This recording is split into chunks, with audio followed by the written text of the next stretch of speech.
మంగళగిరి నియోజకవర్గ అభివృద్ధికి తన వంతు కృషి చేస్తానని, రాజకీయాలకు అతీతంగా అందరూ కలిసి రావాలని మంత్రి నారా లోకేష్ పిలుపునిచ్చారు. మంగళగిరిలోని భద్రావతి సమేత భావన ఋషి ఆలయ కళ్యాణ మండపాన్ని మంత్రి ప్రారంభించారు. అంతకుముందు ఆలయంలో లోకేష్, బ్రాహ్మణి దంపతులు ప్రత్యేక పూజలు నిర్వహించారు. అర్చకులు వారికి నూతన వస్త్రాలు అందజేసి వేద ఆశీర్వచనం పలికారు. ఈ సందర్భంగా లోకేష్ మాట్లాడుతూ మంగళగిరిని దక్షిణ భారతదేశ గోల్డ్ హబ్గా తీర్చిదిద్దేందుకు ప్రణాళికలు రచిస్తున్నట్లు చెప్పారు.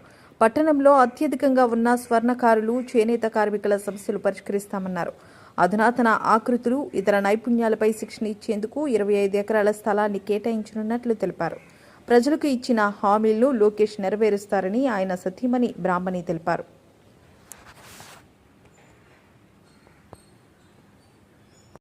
అబద్దయ్య గారు కానివ్వండి, శ్రీను గారు కానివ్వండి, అనురాధ గారు కానివ్వండి, అందరి ప్రోత్సాహంతో ఈరోజు మనం పనులు పూర్తి చేసుకునే పరిస్థితికి వచ్చాం. వాస్తవంగా మంగళగిరి చరిత్ర ఇంకా నేను నేర్చుకుంటున్నాను సార్.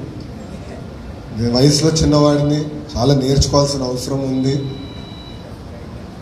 పెద్దలు ఒక మాట అన్నారు, హనుమంతరావు గారు ఒక మాట అన్నారు, రాబోయే తరాలు ఈ పవిత్రమైన బాధ్యతని ముందుకు తీసుకెళ్ళాలి అంటే కంటిన్యూటీ అనేది చాలా చాలా అవసరం అని ఒక పెద్ద మాట చెప్పారు.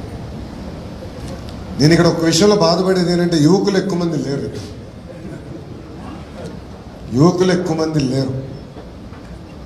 యువకుల పైన కూడా బాధ్యత ఉంది. మనం ఎక్కడి పుట్టాము, ఎక్కడి నుంచి వచ్చామో, ఈరోజు ఈ స్థాయికి వచ్చామంటే దాని వెనకాల ఎంతోమంది త్యాగాలు ఉంటాయి. అది మర్చిపోకూడదు. తండ్రి త్యాగం చేసి ఉండొచ్చు, తల్లి త్యాగం చేసి ఉండొచ్చు, ఒక ఐటీ ఉద్యోగం వచ్చిందనో, పలానా ఉద్యోగం వచ్చిందనో ఇతర రాష్ట్రాలకి, ఇతర ప్రాంతాలకు వెళ్ళొచ్చు, కానీ ఎక్కడి నుంచి వచ్చామనేది మర్చిపోకూడదు. అది చాలా చాలా అవసరం. మంగళగిరికి ఒక ఘన చరిత్ర ఉంది. ఆ చరిత్రని కాపాడుకోవాల్సిన బాధ్యత ప్రజలందరి పైన ఉంది. ప్రత్యేకంగా నా పైన కూడా ఈరోజు ఉంది. ఇది నేను ఎందుకు చెప్తున్నానంటే, మొన్న జరిగిన ఎన్నికల్లో ఆ బాధ్యత మీరు నాకు అప్పగించారు. పెద్దలన్నట్టు తరతరాలుగా వస్తున్న సమస్యల్ని పరిష్కరించాల్సిన అవసరం నా పైన ఉంది.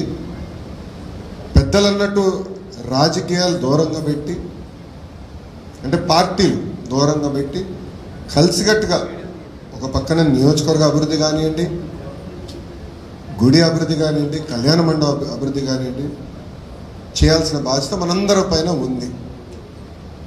నేను అనేక సార్లు కూడా అన్నా, 4 సంవత్సరాలు 9 నెలలు మన ప్రాంత అభివృద్ధి గురించి, ప్రజల అభివృద్ధి గురించి, పేదరికం లేని మంగళగిరి గురించి మనందరం కలిసికట్టుగా మాడదాం, పోరాడదాం, నిలబడదాం. చివరి 3 నెలల మటుకు రాజకీయం చేద్దాం. అంటే ఎన్నికలు వస్తాయి కదా, 3 నెలల మటుకు మనకి యుద్ధమే కదా, అప్పుడు పోరాడదాం.